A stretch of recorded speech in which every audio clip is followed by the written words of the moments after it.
uma belíssima. Ai, que amor, querida, espiando. Sim. Nós temos uma convidada especial aqui, ó, Belícia. Essa aqui é a minha Bell Hooks, em forma gatinha. Então, Linda. pessoal, a gente está voltando aqui para nossa último episódio, né, Aline, da nossa série Relacionamentos, Mulheres e Amores. E agora entrou mais um gatinho aqui, ó. Hoje com participação especial, né, dos gatos da casa. E aí, nesse último episódio, a gente vai falar sobre sexo, desejo e tentativas de desbinarizar as nossas relações. Acho que é uma pergunta que pode nos guiar para começar se o desejo... Não é nem assim, né? Como o desejo, ele vem atravessado, né? E pensado como sempre heterossexual. De que forma... E também cisgênero, né? Cissexista. De a ponto da gente genitalizar o desejo e não considerar as múltiplas ou polimorfas possibilidades da gente constituir prazeres, o erotismo, o nosso desejo, o sexo, o amor. E a gente voltando a tudo que a gente já tem falado também sobre o relacionamento de amores, de como também o nosso amor ele é atravessado, ele não é essa coisa transcendente assim, de sem corpo, né? O amor tem um corpo e a gente aprende a amar certos corpos. E outros, ainda que a gente ame, a gente não tem todos esses processos que a gente foi falando ao longo dos 3 episódios anteriores. Então, acho que nosso bate-papo, para encerrando também, é pensar estratégias, possibilidades da gente ampliar nossas formas de amar e de desejar e de ter prazer.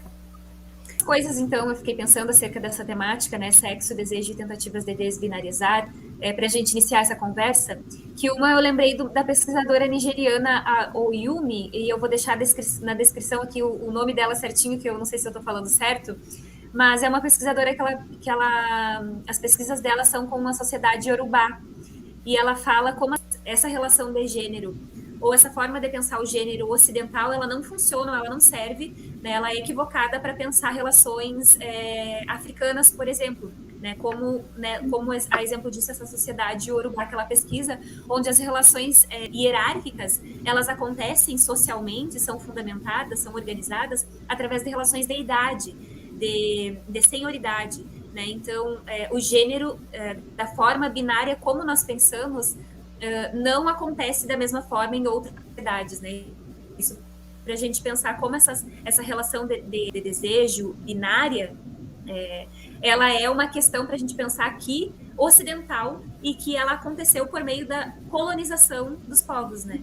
Então, e é isso que essa autora nigeriana, ela apresenta nos textos dela com a sociedade iorubá, como esse processo de colonização dos povos e que forma a forma como nós pensamos e como nós sentimos, que é uma forma binária, foi construída e foi imposta a partir de um processo de colonização, né, do nosso pensamento, das nossas formas de sentir e de como nós nos vemos no mundo. A gente pensar o nosso desejo, pensar o sexo binário, então, pensar como as relações ocidentais brancas foram organizadas e institucionalizadas a partir dessa matriz social capitalista. É o que a Silvia Federici fala, né, no Caliban e a Bruxa, como a experiência das mulheres, a caça às bruxas foi uma guerra declarada contra as experiências das mulheres. Né, nessa tentativa de colocar a mulher nessa binariedade de gênero, a mulher num determinado lugar e os homens, na relação com os homens, em determinados outros lugares. Né?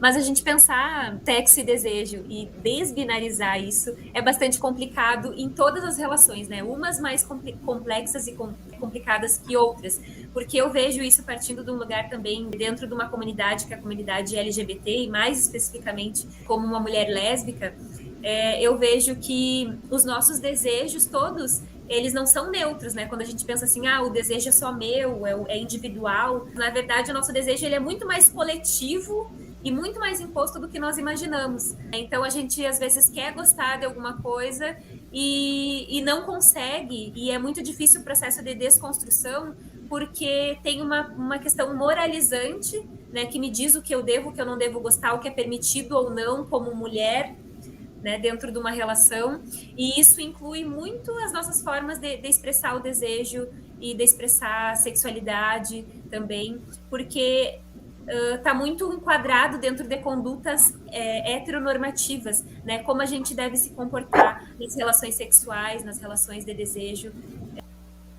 Sim, aí eu lembrei, eu estava comentando, assim, tem um texto da Gayle Rubin, de 75, aquele tráfico de mulheres, que ela vai, em alguma parte da discussão que ela está trazendo o Freud, que tem uma perspectiva do Freud, assim, em uma das tópicas que ele apresenta do inconsciente, de que o desejo, antes do processo edipiano, ele é polimorfo, ou seja, não há uma forma única possível, direcionado para um único objeto, é como se isso, nosso inconsciente possibilitasse, tivesse condições de desejar amplamente. O que ela de forma muito bela faz naquele texto é mostrar como o complexo de Édipo freudiano é um processo social, também junto com o Levi-Strauss, né, a partir da ideia do parentesco e da troca de mulheres, de cercear esse desejo, direcionar ele para um único objeto dentro de uma norma restrita que é a heterossexualidade.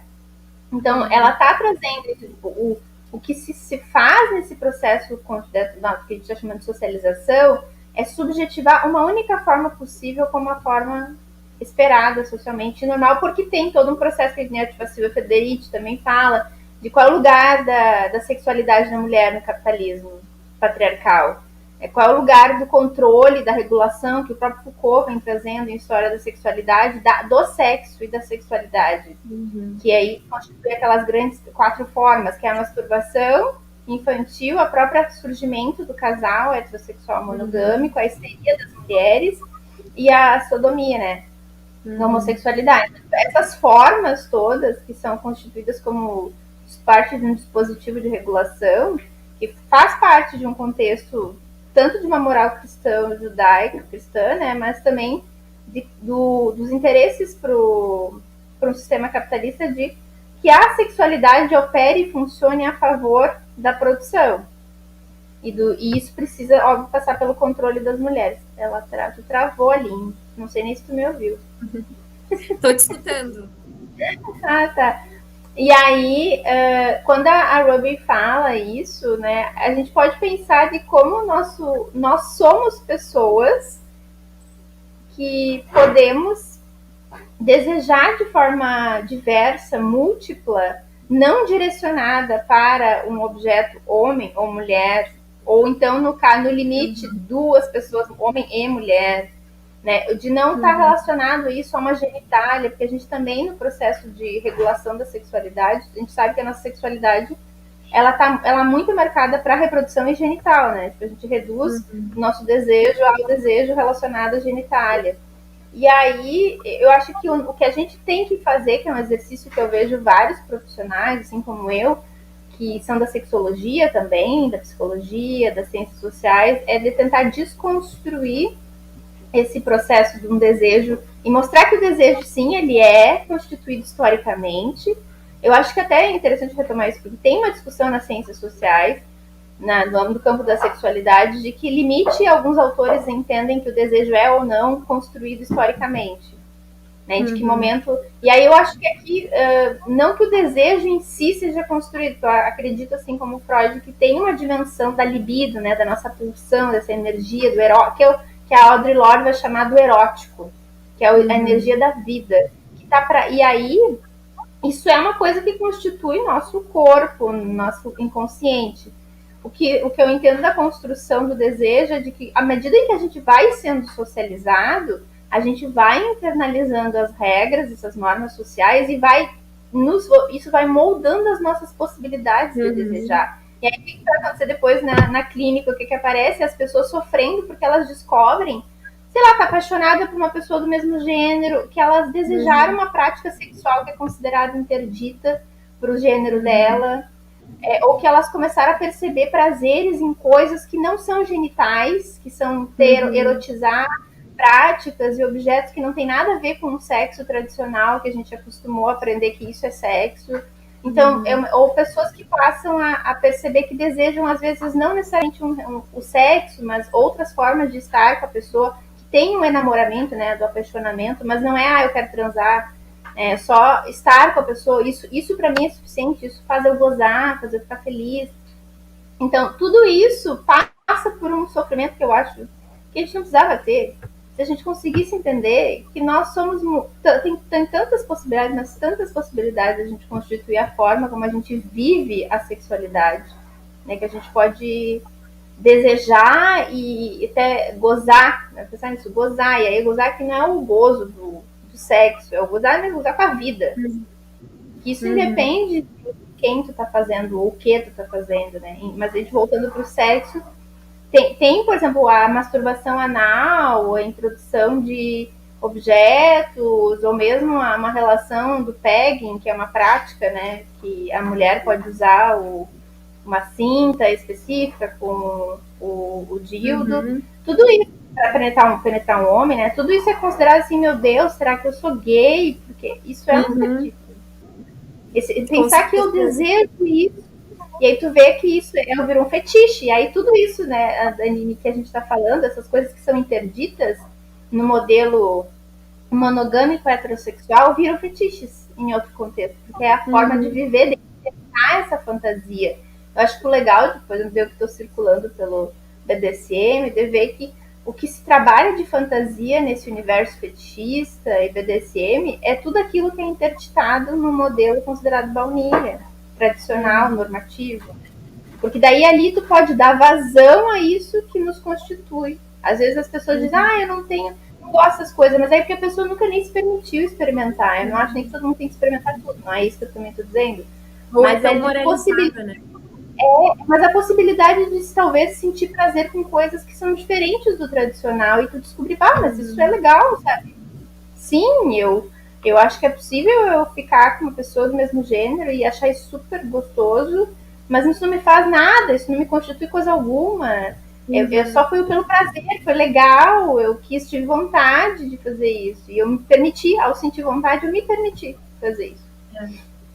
Eu acho que acho bastante importante quando a gente fala sobre sexo, sobre desejo, sobre sexualidades, como essas coisas se entrecruzam, e o nosso desejo, ele é heterossexualizado, como a gente vem falando, e muito moralizado historicamente, como tu citou Foucault, a Galen Rubin, né? Tratam muito bem disso, de como a sexualidade da mulher, principalmente, né? A mulher boa, recatada, é aquela que está em casa, que reproduzindo, é a cuidadora, né? Que cuida das crianças, é que cuida de casa, que cuida do marido, e é aquela que inibe totalmente seu desejo sexual, né? Que ela só é usada para reproduzir.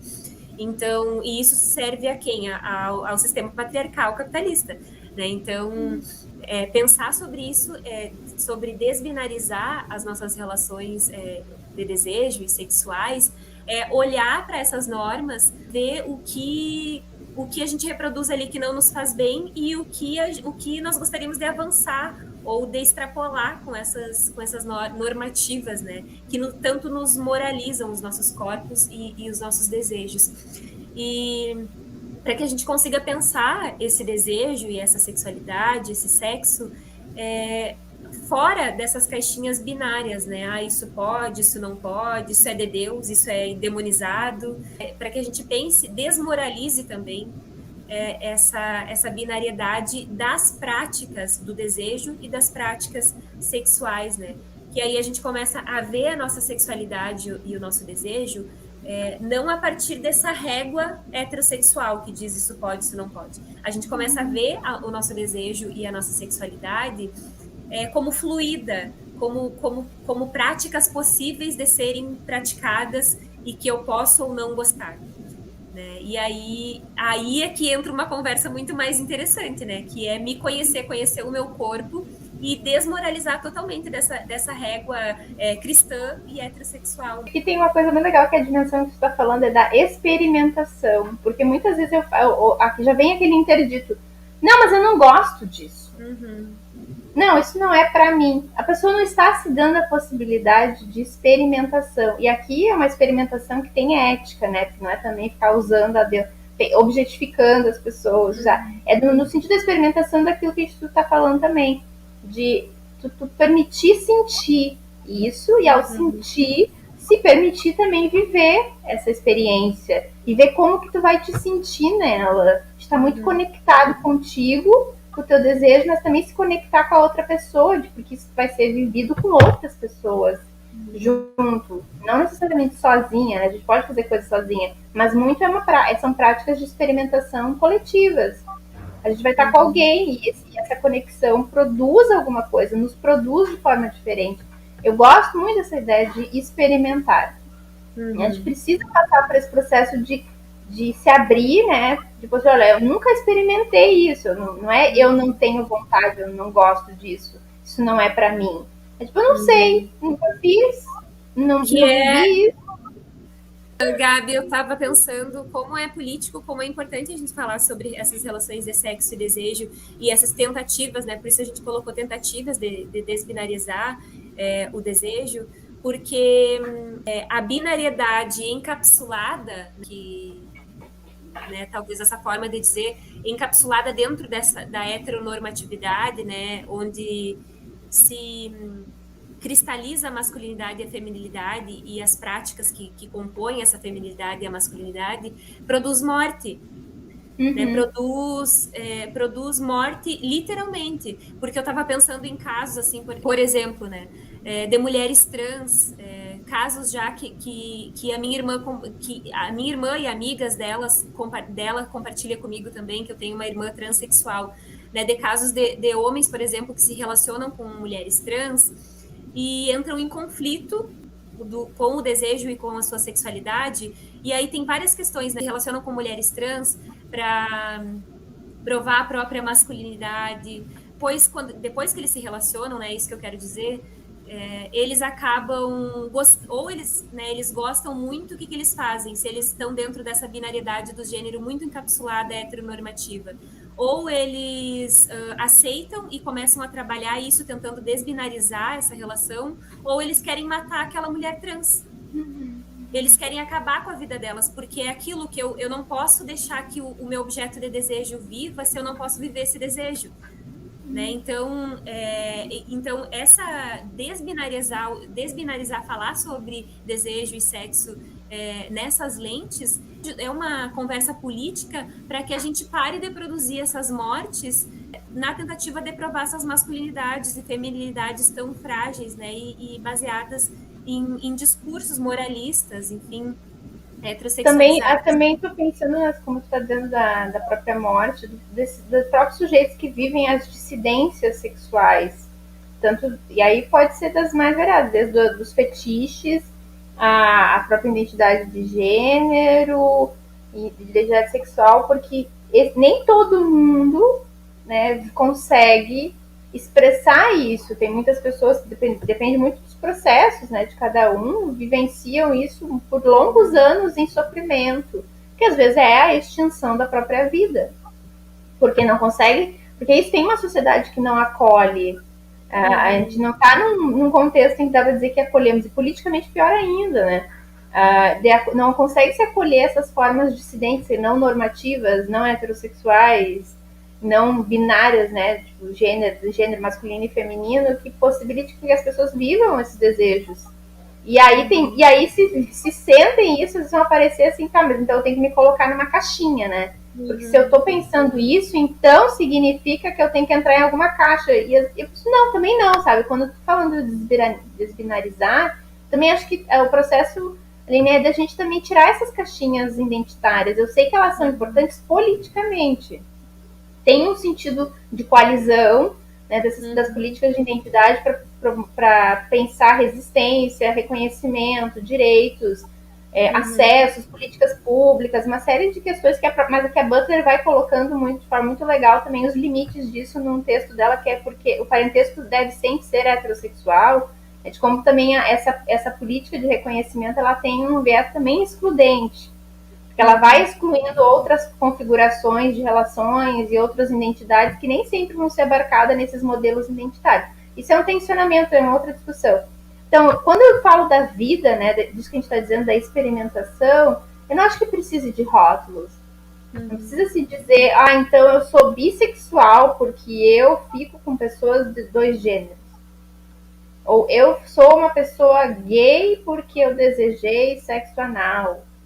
São alguns exemplos que aparecem nos medos que as pessoas têm. Tipo, agora, o que eu sou? Me dá um norte, me diz alguma coisa para eu me acalmar. E às vezes eu penso assim, mas viva isso, né? Isso que é a tensão e o desconforto de não ter lugar.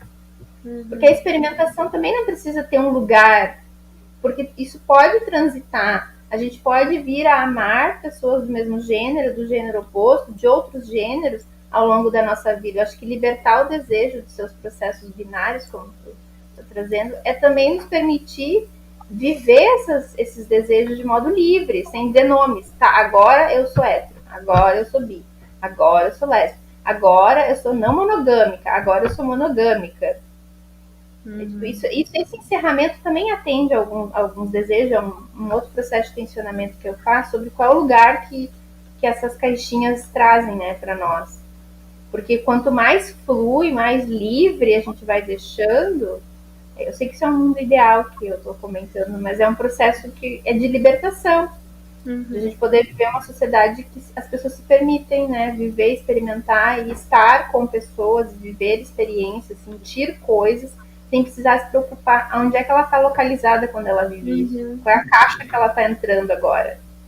Sim, exato, porque senão elas perdem de viver muitas coisas, né? Quantas coisas a gente for parar para pensar assim, especificamente, né, sobre sexo, desejo e as nossas relações afetivas, amorosas, sexuais, em torno disso, muitas coisas a gente perde de viver e de sentir por ficar, né, se localizar dentro dessas caixinhas e ficar preso a elas. Eu acho que, como tu disse, as caixinhas elas são importantes na medida em que são políticas, né? Eu me identificar como uma mulher lésbica, enfim, toda sigla e todas as categorias, né, que são políticas e que são necessárias para a gente conseguir políticas públicas, acessos, enfim. Mas, ao mesmo tempo, essas ambivalências que existem, né? Que é da gente também se permitir e não sair dessa binariedade, né? Para nos enxergar como pessoas com sexualidade e com desejos fluidos que podem circular, que a gente pode se permitir a mais sensações. Sim, eu acho que a gente tem encerrando, né, de pensar, a gente, essa série de episódios sobre relacionamentos, mulheres e amores, a gente tentar provocar um pouco entre nós mesmas, em quem está nos assistindo, de repensar esses lugares, essas posições sociais tão monolíticas, engessadas, que a gente vai aprendendo de que é possível viver, né? Nós sermos muitos, é um constante devir, né? A ideia de que a gente está sempre se fazendo a todo instante nas relações. Então não precisa caber em caixas necessariamente. Isso não precisa ser ansiogênico nesse nível. Ele pode ser, às vezes, difícil porque tu está saindo de um lugar, mas pode ser muito prazeroso se tu se permite. Perfeito. Acho que é isso, então. Nós estamos encerrando essa série, a série, na verdade, né, dos 4 episódios que nós nos propomos a fazer. Esse é o último episódio da série. Espero que quem está assistindo tenha nos acompanhado, tenha gostado. E pode deixar, tanto nos 2 canais, né, podem nos acompanhar sobre os variados temas que nós falamos, né, durante a série, nos 4 episódios. Tem vários vídeos nos nossos canais individuais, né, falando e mais se aprofundando em outras questões que foram rapidamente abordadas aqui. E podem deixar questões, nos procurar também, nos enviar no Instagram, né, de cada canal, ou deixar nos comentários dúvidas, contraposições, outras perspectivas que nós não conseguimos abordar aqui, não conseguimos dar conta. Mas a ideia da série foi produzir alguns debates, uma conversa sobre essas temáticas que às vezes são tão interditadas como essa última que nós falamos, né? Sim. E foi um prazer estar aqui contigo, acompanhando nesses 4 episódios, Aline. Espero que a gente consiga fazer outras trocas. Ai, com e certeza. Aí, beijo, gente. Beijo, Aline. Beijinhos. Obrigada, Gabi. Amei a tua companhia também. Até a próxima. Beijinhos.